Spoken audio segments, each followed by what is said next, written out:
ceux et celles qui ne me connaissent pas encore, je suis enseignante certifiée en lettres modernes et j'enseigne depuis 2011 en sciences d'information et de la communication, ici même à l'Université Sorbonne Paris Nord. Et je suis depuis janvier chargée de mission en innovation pédagogique et pédagogie numérique.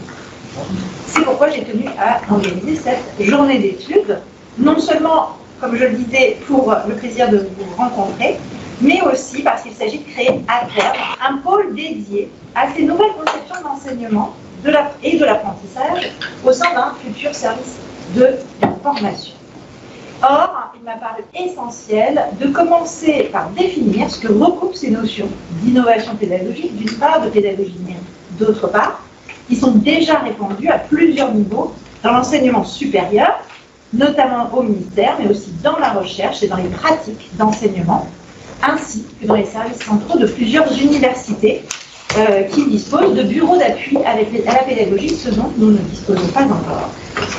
L'idée, c'est de nous aider à nous situer par rapport aux orientations nationales en la matière et de savoir comment nous approprier ces notions pour les adapter au contexte de l'Université Sorbonne Paris Nord, dont les 5 sites, je le rappelle, se situent en Seine-Saint-Denis et où très souvent, ce sont plutôt les initiatives de certaines équipes pédagogiques qui vont déterminer les choix d'équipement et de développement de projets. Donc, il s'agit ici de rester dans cette dynamique qu'on pourrait qualifier de culture professionnelle locale, parce que ça me paraît important et intéressant de mener une réflexion collégiale avec l'ensemble des acteurs, en tout cas ceux et celles qui se manifestent, je ne connais pas encore tout le monde, dans la mesure où vous êtes impliqués à plusieurs titres, non seulement auprès des étudiantes et des étudiants, avec des cours qui sont construits selon des modalités sans cesse actualisées, mais aussi auprès de la communauté universitaire dans son ensemble, pour développer la formation et la valorisation d'un éventail de méthodes issues de l'expérience, ainsi que des plus récentes recherches autour des questions cognitives, tout en recourant à des techniques de pointe, si possible. Alors ce matin, on parlera des pratiques pédagogiques dans le cadre de l'enseignement, et cet après-midi, on élargira le champ de la réflexion à la formation, aux projets pédagogiques transversaux et à l'évolution de nos modes de coopération. Alors vous avez remarqué que dans la présentation de cette journée intitulée pompeusement Mission Péda ou Potachement Mission Péda, j'ai osé filer la métaphore avec la mission Alpha menée par Thomas Pesquet, ses consoeurs et confrères astronautes, actuellement dans l'espace, afin de nous fixer à nous aussi un objectif dans l'espace et dans le temps, en prenant de la hauteur pour contempler notre campus vue du ciel, depuis notre web caméra dernier cri, et depuis n'importe quel ordinateur connecté sur cette planète. Alors il s'agit d'une part de s'interroger sur l'usage de l'outil numérique pour l'enseignement et la formation, qui nous sont devenus particulièrement familiers cette année, mais peut-être selon des modes qui ne sont pas encore bien assimilés ou bien pensés pour la formation. Et ces outils, un certain nombre d'interventions y feront allusion, notamment celle d'Audrey Valentin, mais aussi tout à l'heure de David Hébert et de Najla Sniper. D'autre part, pour aborder un enseignement qui ne soit pas hors sol, continue de filer la métaphore spatiale tant bien que mal, mais adapté à toutes les circonstances possibles, même les plus imprévisibles, Laurent Vincent nous démontrera les vertus de l'improvisation théâtrale, démarche qui, en admettant une perméabilité à l'environnement, représente un beau contre-pied au légendaire contrôle de toute situation par les professeurs qui, du haut de leur estrade, commanderaient aux étudiants, mais aussi aux machines et pourquoi pas aux astres. Nous ne sommes toutefois pas en roue libre et l'éclairage de la recherche antididactique permettra également de réfléchir avec Farida Mejani, qui nous rejoindra tout à l'heure, au mode de compréhension et d'assimilation des notions complexes chez des élèves qui prennent le risque de s'engager sur la voie des mathématiques. Et oui, même après le lycée, certains auront cette audace. Enfin, comme la consolidation et la valorisation du travail d'équipe est en jeu dans la pédagogie par projet, tout comme d'autre part dans l'offre de formation initiale et continue des enseignants, Christophe Dossy racontera la jeunesse du Formalab, le réseau des Fab Labs de l'USPN, puis Charlotte Tempier et Marine Lanthéry présenteront le service de formation et d'accompagnement Sapiens de l'Alliance d'établissement Sorbonne Paris Cité, dont nous faisons partie, et tout particulièrement le dispositif de formation collaborative Père accompagnateur. Pour finir, Catherine de la Pouchardière, ici présente, montrera comment la certification Certifiance consiste à ancrer et valoriser les acquis d'expérience professionnelle dans le domaine de la pédagogie universitaire. Bref, j'espère que ce partage d'expérience et de réflexion pourra nous inspirer un modèle de pôle dédié à la pédagogie qui corresponde au contexte et aux besoins de l'Université Sorbonne-Paris-Nord, mais aussi à un état d'esprit spécifique et aux compétences déjà à l'œuvre en son sein. Pour joindre la pratique à la théorie, vous l'avez compris, cette journée d'études est conçue sur le principe de la comodalité, à la fois en présentiel et en ligne. Donc la plupart des communications auront lieu ici même, en salle C105 du campus de Vitaneuse dans l'UFR de communication, où moi-même j'enseigne, et elles seront retransmises en direct et en différé sur Teams, à l'exception notamment de la première intervention, comme je l'ai dit, Pierre Boss et Tiffany Ponce intervenant en direct du ministère. Alors pour vous présenter rapidement quelques mots, Tiffany Ponce, Pierre Boss. Tiffany est notre ancienne directrice de la communication et aussi ancienne étudiante du Master 2 Communication des entreprises et des institutions de l'UFR, des sciences de la communication. Elle travaille au ministère depuis quelques années en tant que chargée de mission innovation et politique publique. Et son collègue Pierre Boss, maître de conférences en informatique, habilité à diriger des recherches et conseiller scientifique et pédagogique à la DGCIP, Direction Générale de l'Enseignement Supérieur et de l'Insertion Professionnelle, Pierre Boss complétera ce que nous présentera Tiffany pour qu'on ait à la fois le versant innovation et le versant spécifiquement pédagogique de leurs missions respectives. Chère Tiffany Ponce, cher Pierre Boss, je vous cède la parole pour nous présenter les chantiers d'innovation en cours au ministère et c'est ce qui nous permettra ensuite de nous situer par rapport à ces directions que vous nous indiquez. Je vous en prie, on vous écoute et on vous regarde. Pression. Merci beaucoup Judith. Merci déjà pour cette invitation. J'aurais aimé être en présentiel, mais malheureusement, ce n'était pas possible aujourd'hui, mais j'ai bien l'intention de venir faire un coucou prochainement. Et donc, alors je vais essayer de partager, attention, mon PowerPoint. Alors du coup, très rapidement, hein, les chantiers de l'innovation au niveau du ministère sont très nombreux. Du coup, je vais plutôt me focaliser sur la partie lien et relations réinventées avec les opérateurs. Donc du coup, depuis quelques années, la DGCIP s'attache à modifier un peu son mode de fonctionnement pour être moins dans une partie réglementaire, mais plutôt accompagnement au déploiement des stratégies individuelles de chacun des établissements et répond à des besoins d'accompagnement spécifiques. Donc du coup, c'est ce que je vais essayer de vous expliciter avant de laisser la parole à Pierre pour compléter. Donc il y a quelques années, quand je suis arrivée à la DGCIP, on a conçu l'offre de service de la DGCIP. Donc je ne sais pas si vous connaissez cet outil. Donc c'est un site web qui recense l'ensemble des productions, des guides, des publications, des textes réglementaires au service des gouvernances d'établissements. Et donc du coup, notamment pendant la période du confinement, donc on avait fait, et qui est toujours un peu d'actualité, on avait créé une sphère Covid où on mettait l'ensemble des textes réglementaires, des documents à disposition des enseignants sur comment faire et comment s'adapter au jour le jour. Donc il y a toutes les circulaires, il y a plein de, les décrets, bon, ça c'est pas le côté le plus fun, et ensuite des fiches plus spécifiques qui permettaient de s'adapter et de comprendre comment vous pouviez modifier vos examens, par exemple, avec la fiche évaluer et surveiller à distance faite par Pierre. Alors du coup, est-ce que je suis capable de revenir? Je ne sais pas. Bon, du coup, ensuite, on a créé un réseau social Weller qui permet de pouvoir partager, d'échanger des bonnes pratiques, de poser des questions à la communauté. Donc, il y a autant de sphères que de sujets. Non, alors au départ, c'était dans le cadre de l'accompagnement au déploiement de la loi ORE. Donc, il y a des sphères plutôt spécifiques sur Parcoursup notamment ou sur... je n'ai pas d'idée là comme ça. Campus connecté. Des campus connectés, évidemment. Mais ça concerne moins, là, je pense, les enseignants de l'Université Sorbonne-Paris-Nord. Et donc, le contrat de réussite pédagogique ou des choses comme ça. Donc, il y a une sphère globale qui s'appelle la sphère objectif réussite qui permet de recenser toutes les questions et tous les sujets, les événements en lien avec la réussite des étudiants ou au service de la réussite des étudiants. Il y a aussi une sphère d'entraide dans le cadre, pareil, de la crise sanitaire. Donc cette sphère permet de poser des questions cas par cas. Comment faites-vous pour les vaccins? Comment faites-vous, je sais pas, pour les tests? Comment avez-vous organisé ou comment allez-vous organiser cette rentrée?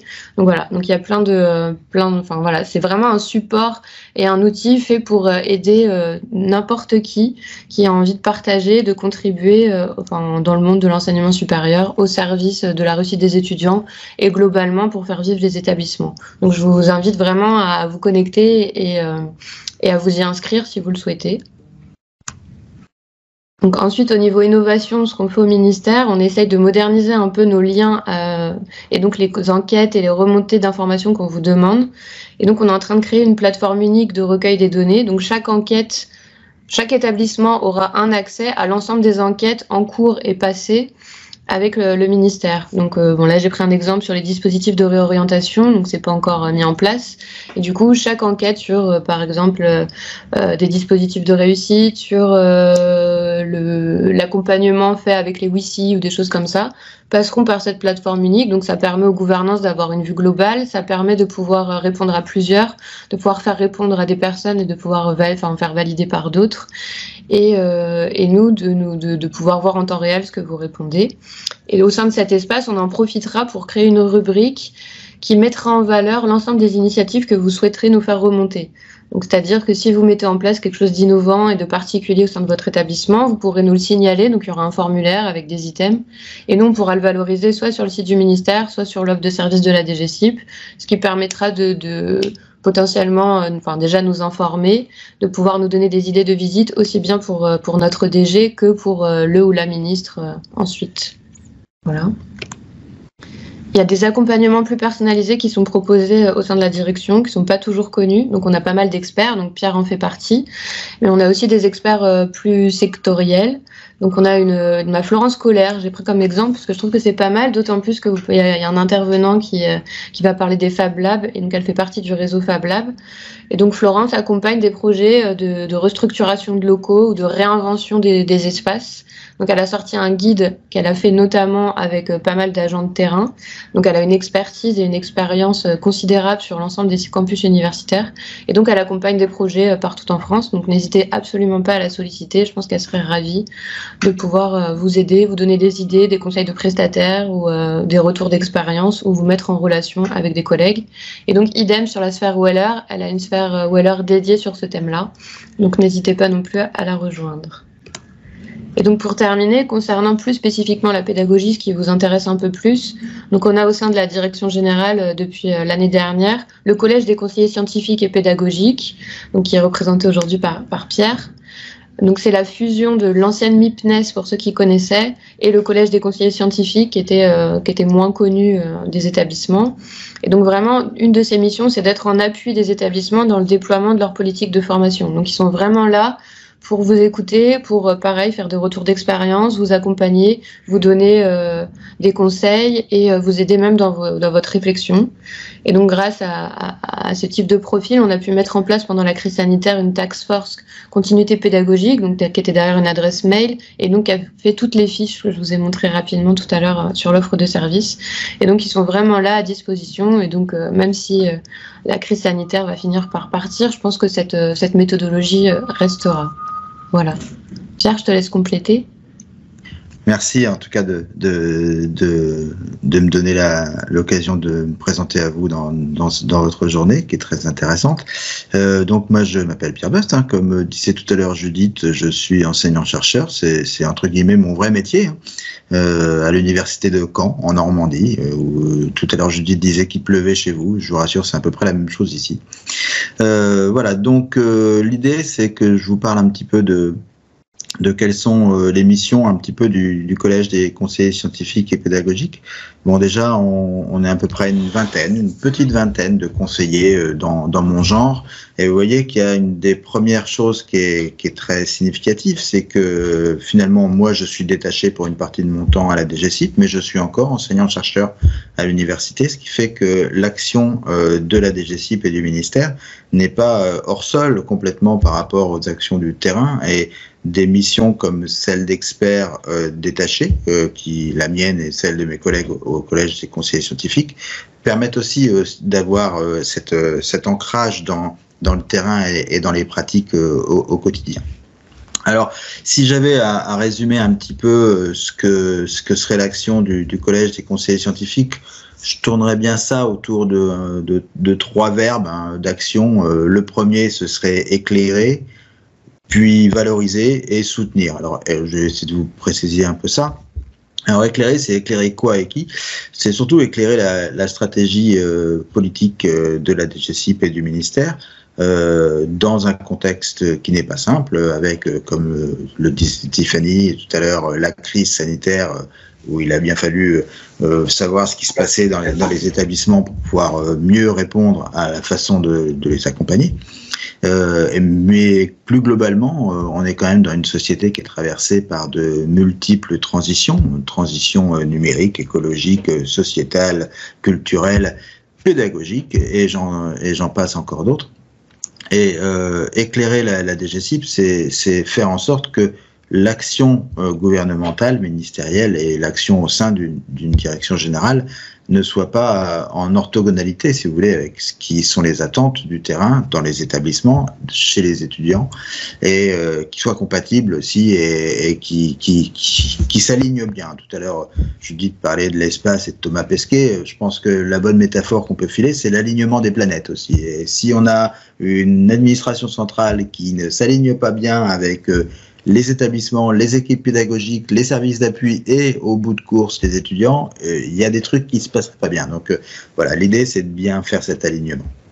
Alors, ça, c'est donc l'éclairage. Et puis, par exemple, dans les tâches qu'on a à faire au Collège des conseillers scientifiques et pédagogiques, on suit de très près les projets qui ont été financés par du PIA, par l'État, type les NCU, nouveaux cursus à l'université, pour voir dans chacun des projets là où il y a des actions phares, des choses qui sont très singulières, qu'on retrouve ici et pas ailleurs, ou au contraire des choses qui sont très communes, très réparties, avec à chaque fois des approches un peu typiques. Alors, un exemple, l'approche par compétences. Dans à peu près dans tous les projets d'innovation pédagogique, on retrouve l'approche par compétences, et savoir comment est-ce que des freins sont levés à droite et à gauche pour pouvoir les répercuter ailleurs, c'est intéressant. Donc ça, c'est vraiment de l'éclairage. Et puis derrière, cette idée d'identifier des actions phares, il y a l'idée pour nous au ministère, c'est de savoir comment agir pour faire essaimer les projets qui, à un endroit, ont réussi. Alors, est-ce que cette réussite est liée à un contexte très particulier qui n'est propre qu'à cet endroit-là, ou au contraire, est-ce qu'on peut élargir pour donner plus d'ampleur? Donc voilà, éclairer. Alors valoriser, c'est presque déjà la même chose. C'est effectivement repérer et mettre en valeur les actions qui ont un fort potentiel d'essaimage et de transformation globale. Vous voyez bien que l'idée, c'est comment on peut identifier une transformation locale et en faire une transformation globale. Et ça, c'est pas immédiat, et ça participe d'une valorisation des actions pour bien comprendre la valeur ajoutée de ce qui s'y joue. Et puis soutenir, c'est soutenir les établissements dans leur projet de transformation. Alors tout à l'heure, Tiffany parlait de la crise. Dans le printemps dernier, on avait lancé un peu en urgence en mobilisant des fonds du plan de relance et du PIA. On avait lancé un AMI, un appel à manifestation d'intérêt sur l'accompagnement des établissements à l'hybridation de leur formation. Et il y a eu 34 projets qui ont été soutenus pendant 2 ans pour accompagner et accélérer la transformation de la pédagogie vers une pédagogie hybride, commodale aussi, comme le disait Julie tout à l'heure. Et on est passé du jour au lendemain avec la crise sanitaire, d'un format présentiel à un format présentiel télédiffusé. Maintenant, la question, c'est d'accompagner les transformations pour faire qu'on aille vers une vraie comodalité, une vraie adaptation des activités pédagogiques au contexte hybride présence-distance. Et puis, quand on est en train de parler de pédagogie et de numérique, le mot-clé qui est important, c'est pas numérique, c'est pédagogie. C'est-à-dire que vraiment, la question ici, c'est comment est-ce que des modalités, des outils, des techniques peuvent aider à déployer des actions pédagogiques intéressantes et fructueuses. Et l'idée n'est pas du tout d'être dans un enjeu de geek en disant je fais un bon cours parce que j'utilise tel outil, tel machin. Oui, non, mais pourquoi? Et avec quelle retombée? Avec quelle incidence sur les parcours d'apprentissage que sont nos étudiants? En fait, la question, c'est d'un peu réenchanter le métier de ce point de vue-là et de faire que on ne sorte pas on ne vive pas une transformation pédagogique comme c'est vécu la crise. La crise a été un moment pour l'ensemble des communautés dans l'enseignement supérieur très très complexe, très très difficile à vivre parce que extrêmement exigeante sur la plasticité et l'agilité qu'on pourrait avoir. Mais quand on voit comment tous les collègues en sont ressortis de cette crise-là, on n'est pas encore complètement sortis, mais vraiment en étant complètement essuyés et vraiment lessivés, c'est pas comme ça qu'il faut qu'on mène une transformation pédagogique. La transformation pédagogique, elle doit être apaisée, elle doit avoir du sens et elle doit, comme je disais, un peu enchanter un peu les pratiques. Donc c'est ça qu'il faut qu'on fasse et je pense que on a vraiment très très nettement réussi la continuité pédagogique pendant la crise où on s'est occupé de nos étudiants, on les a pas laissés sur le côté, on a garanti la qualité des diplômes, on a été jusqu'à leur faire passer leurs examens à distance, tout à l'heure Tiffany en parlait, et ça je suis sûr que si 2 mois avant on l'avait dit à nos collègues, on se serait fait prendre pour des fous, mais on a réussi à faire ça, mais ce qu'on a réussi dans la continuité, ce n'est que le début de la transformation, et là-dessus moi je ferais bien les 2 niveaux, continuité, transformation et vraiment, on voit bien ce qu'il faut qu'on réussisse et qu'on transforme pour pouvoir mieux vivre et accéder à des niveaux de résilience qui soient plus intéressants. Alors, voilà, ça c'est donc la façon de soutenir aussi. Soutenir, c'est organiser des journées, alors peut-être que vous les connaissez, type journée d'innovation pédagogique dans l'enseignement supérieur, les JPES. Il y en aura des prochaines. Là aussi, on ressort de la crise et on repense aux bonnes pratiques. Et puis, il y a des appels à manifestation d'intérêt aussi qui permettent de financer des actions. Et ça, on les construit, on les instruit et on les mène au service des établissements. Je voudrais juste terminer, parce que je ne veux pas être trop long non plus, avec un petit focus sur une action vraiment pile poil d'actualité sur laquelle on travaille. Le ministère est en train de construire avec 2 établissements pilotes, l'UPEC Paris-Créteil et puis l'UNISTRA Strasbourg, un MOOC qui s'appelle « Je suis tuteur de l'enseignement supérieur ». Alors, les inscriptions sont ouvertes depuis hier, c'est pour ça que je fais un peu le côté pub, là.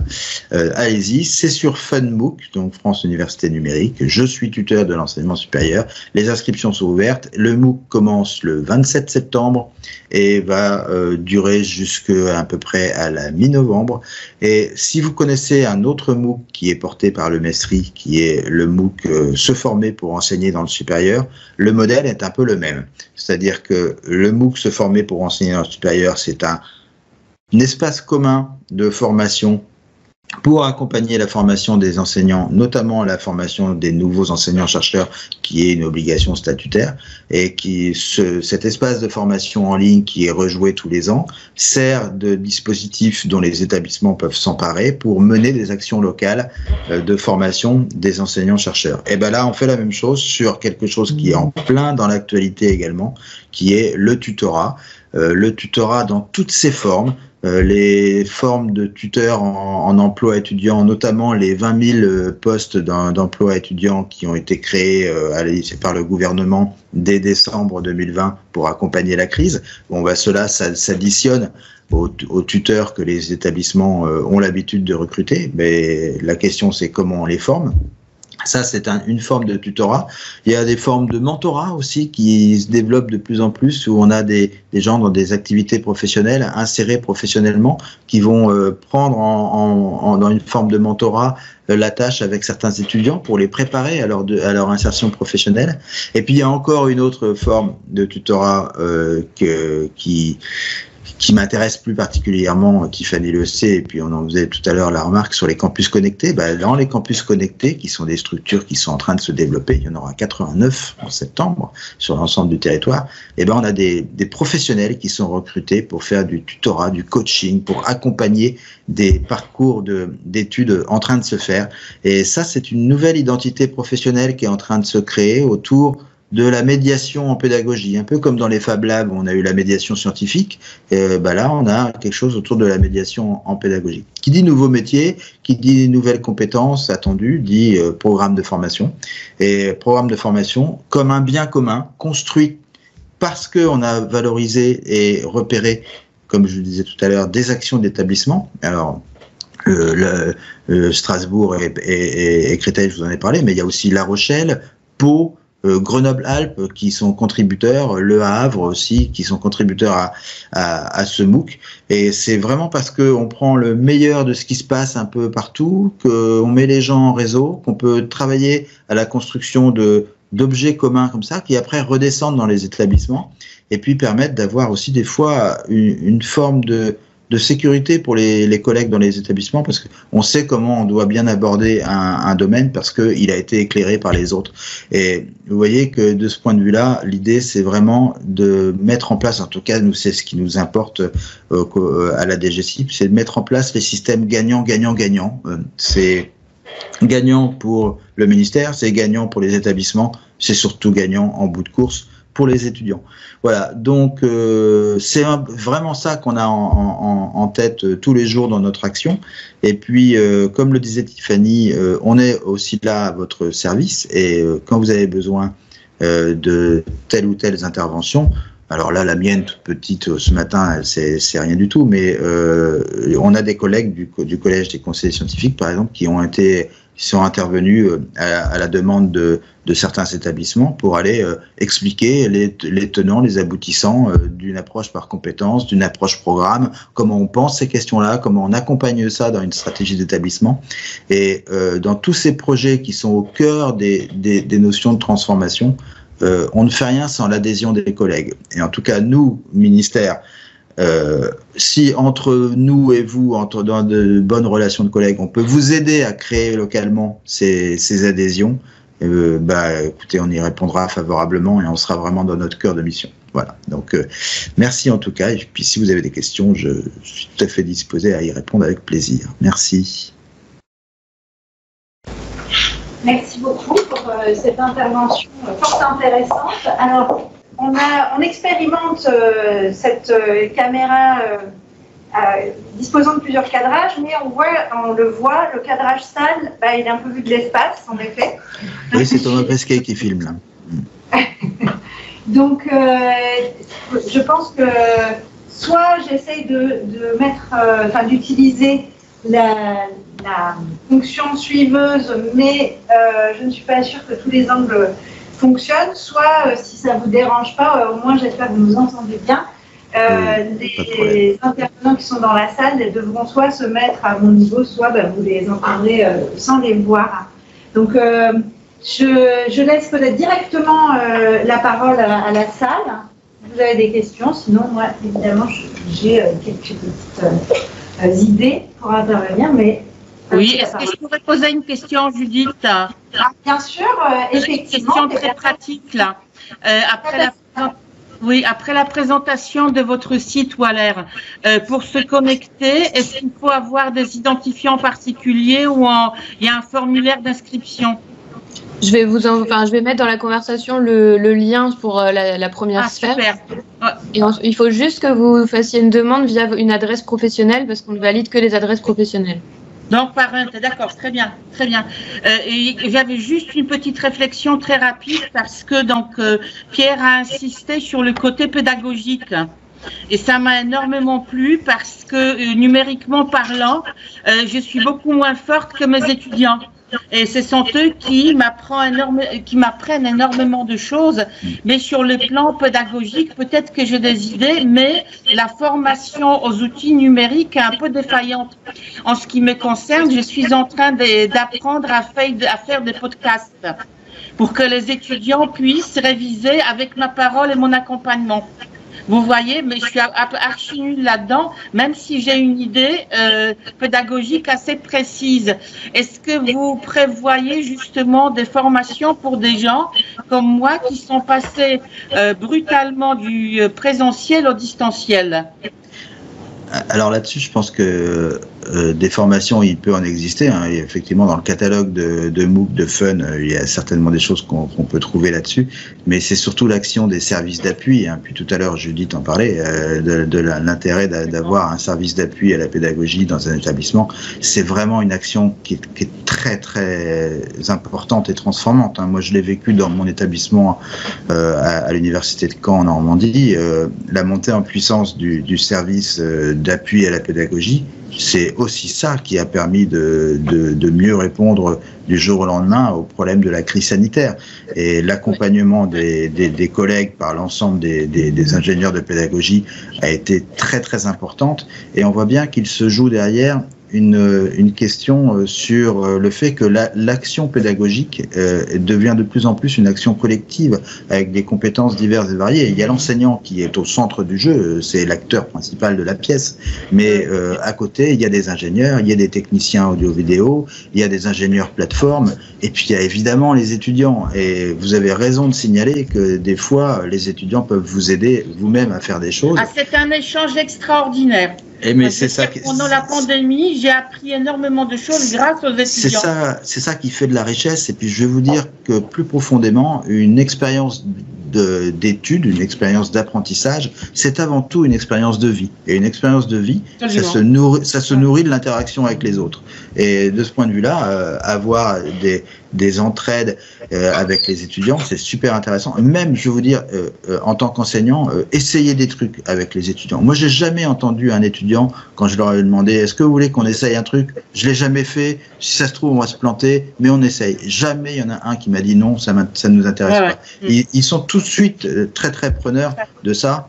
Et ça participe aussi pour eux de l'idée, tiens, mon enseignant, il s'occupe de moi, il essaye des trucs, il mouille la chemise, et ça, c'est vachement intéressant. Ouais. Ben, merci, merci beaucoup. De rien, merci. D'autres questions, aussi bien de la part des gens qui nous suivent à distance que de la salle. Est-ce que vous souhaitez intervenir? Alors, si je peux me permettre, alors, attendez, je vais essayer de me mettre dans le bon angle. C'est là. C'est ça, d'essayer le commodal. Justement, comme vous le disiez à l'instant, vous êtes nous sommes un peu les cobayes. Alors, est-ce que c'est plus facile avec des collègues qu'avec des étudiants? Ça met un autre type de pression. Mais en ce qui me concerne, j'ai été sensible à ce que vous disiez à propos de l'usage des outils numériques au service de la pédagogie. Il est vrai que nous sommes un certain nombre d'enseignants qui avons dû recourir au distanciel avec méfiance. C'est-à-dire que on peut être familier des outils numériques ou bien spécialiste. Tout à l'heure, j'en parlais avec quelqu'un qui est dans la salle et qui est spécialiste du e-learning. Et pour autant considérer que le distanciel est un mode dégradé. Or, vous parliez de transformation numérique. On sait que ce plan de formation numérique, de transformation numérique de l'ESR existe depuis un certain nombre d'années. Mais on ne vous cache pas notre appréhension parce que on estime que le cœur du métier, c'est avant tout fondé sur la relation avec les étudiants et même avec nos collègues. Et la relation, elle ne peut pas s'affranchir du présentiel. Alors, j'ai bien compris que ça n'était pas l'intention du ministère, mais évidemment, dans le cadre de la crise sanitaire, on a parfois vécu difficilement la réouverture tardive de l'université. J'en ai parlé avec Tiffany, bien sûr, mais on aimerait avoir quand même quelques éclairages Enfin, je dis on parce que je sais que je ne suis pas la seule à raisonner de cette manière. Donc on aimerait avoir des éclairages sur la suite. On craint une transformation qui puisse être à marche forcée. Alors là-dessus, je peux d'emblée essayer de vous rassurer sur un point, parce que c'est quelque chose que j'ai entendu souvent. Personne, et encore moins au ministère, n'a en tête l'idée d'aller remplacer des enseignants par des machines, par des trucs, des machins, et amoindrir l'interaction humaine. Alors vraiment personne.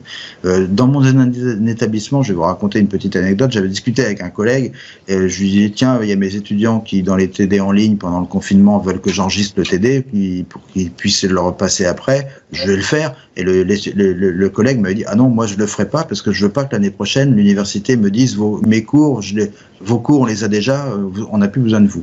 C'est ridicule, c'est vraiment pas comme ça que ça se passe. Et puis, avoir un enseignement en charge, c'est pas s'occuper du contenu et de le diffuser. Avoir un enseignement en charge, c'est s'occuper des étudiants. Et les étudiants, ils changent tous les ans. Donc, vous inquiétez pas, votre activité d'enseignant, elle va être tout à fait pérenne, et personne n'a envie d'amoindrir cette expérience d'interaction qui est justement ce que je vous disais tout à l'heure, c'est l'expérience de vie d'apprentissage se nourrit des interactions, et c'est ça qui étaye un petit peu la réussite.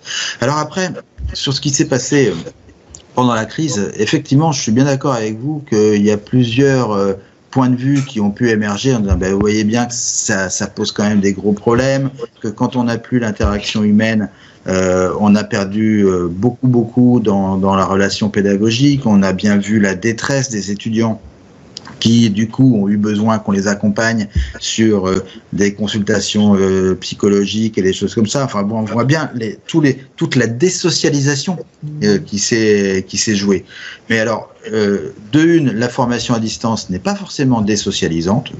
On parlait tout à l'heure des campus connectés, c'est exactement le contraire. C'est de la formation à distance dans des milieux de socialisation très affordant, très dédié à ça.